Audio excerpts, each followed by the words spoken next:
Today we're going to continue our little study on communication beyond language. So we're going to continue on number 6. So you have to stop the internal dialogue when you are interacting with people. So for that, it is necessary to calm the mind. If your mind is restless, or if you're thinking about other things, such as what you're going to say next, instead of paying full attention to the person's face, you are going to have a foggy version of reality. So there are going to be a lot of tiny details that you are going to miss. So meditation comes in as great practice to help you calm your mind and to help you place full focus onto the person or to the subject that you are having a conversation with. Now, you have to have a true full focus on the subject. So I'm going to tell you a situation, a personal experience where if I was not applying this, I would have actually missed the person going through my wallet when I was in the restroom. Now, as with practice, your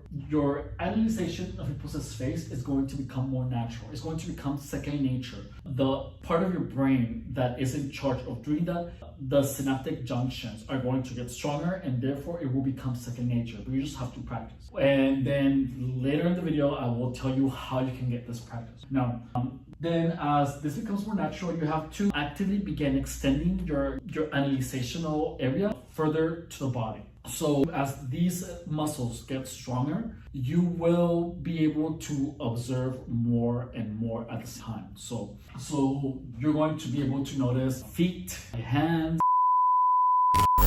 Hey there, welcome to The Mind's Eye, previously known as the Gang's Talking Playbook. In this channel, we talk about the mind, and I share with you techniques on how to use your mind's eye in order to be the best version of yourself. If you are new here, you probably have no idea who I am and have absolutely no reason to believe anything that I say, which is fair, I understand. However, I challenge you to give my techniques an honest try. Try the programming. You have absolutely nothing to lose and everything to gain. When the programming works for you, subscribe, give me a like, write me a comment, or share with your loved one. I will be eternally grateful to you. Now, we're going back to the video.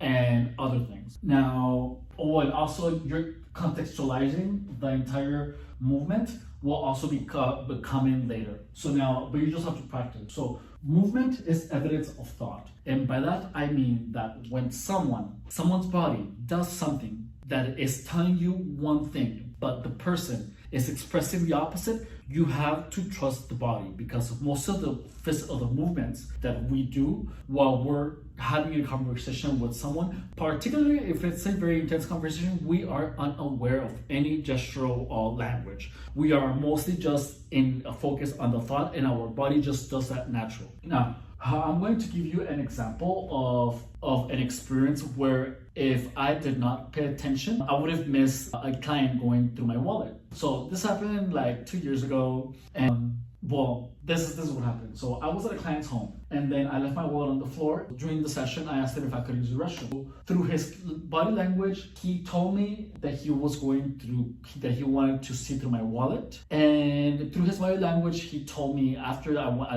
walked out of the restroom, he told me that he did go through my wallet. And then with denial, he confirmed it. So notice that this was unseen. So I didn't see his actions, but his body language told me what he did. How? So first, I asked my client if I could use the restroom, and then where it was, if I could use it. So he pointed at it. So then I looked to the direction he pointed, and then I told him, I'll be right back. And when I turned back, I caught him retracting a quick, secretive glance from my wallet back to me. That's one. So that in itself tells me that he had an interest in my wallet, and that he did not want me to see him looking at it, because when his peripheral vision detected that I was turning back, he quickly glanced back right to me. Now, I was analyzing that glance because it struck me as a little off when I was going to the restroom. So then it clicked when I was already peeing in the restroom, so then I hurried out. So then when I came out, he appeared nervous, in a hurry.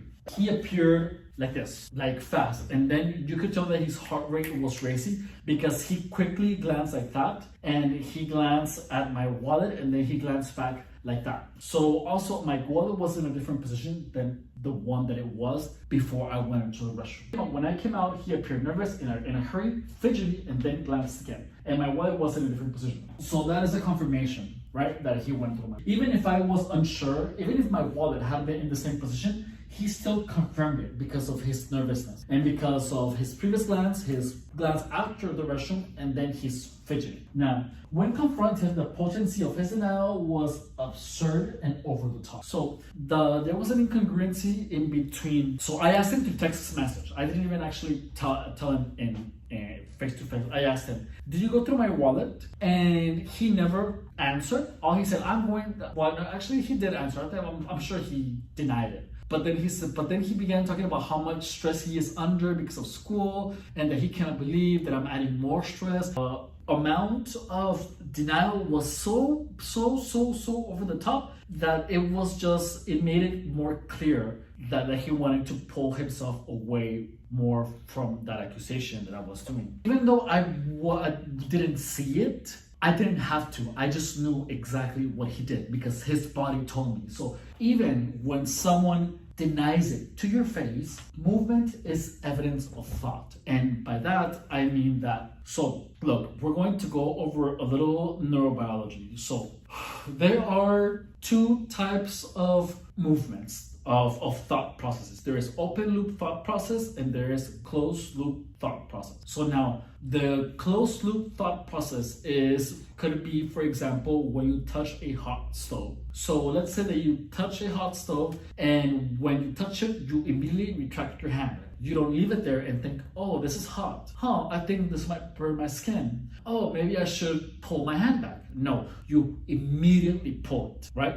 So now that is a closed loop thought process. Now, an open loop thought process is when there is a lot of thought in between the action and the thought. So that would be, for example, when you are about to do a presentation or when you're about to speak in public, you start thinking, what if I fuck up? What if this, that? So then you just start having all these types of emotion. You start thinking too much, and then so your body is processing way too many things. It's going to look like a freeway, like there's way too many neural connections activated, and it kind of overloads your system, and that leads to a poor performance. So now gestural language is closed loop, right? So it happens before it turns into an open loop thought process. This applies to microexpressions. Microexpressions happen when the nervous system expresses something before the conscious mind can retract it. And by that, I mean that if someone is trying to have one up on you, and they do have one up on you, they're going to quickly, with their face, express a grin. They're going to do the evil grin, which I cover in one of my videos. So that's all you need, because movement is evidence of thought. So if you can tell what someone is thinking by reading their body language, that is how powerful this information is. You can see the unseen. All right, does that make sense? So that's what I mean by seeing the unseen. You need no evidence to know things. All right. Now, this is it for today. Thank you for watching. Bye.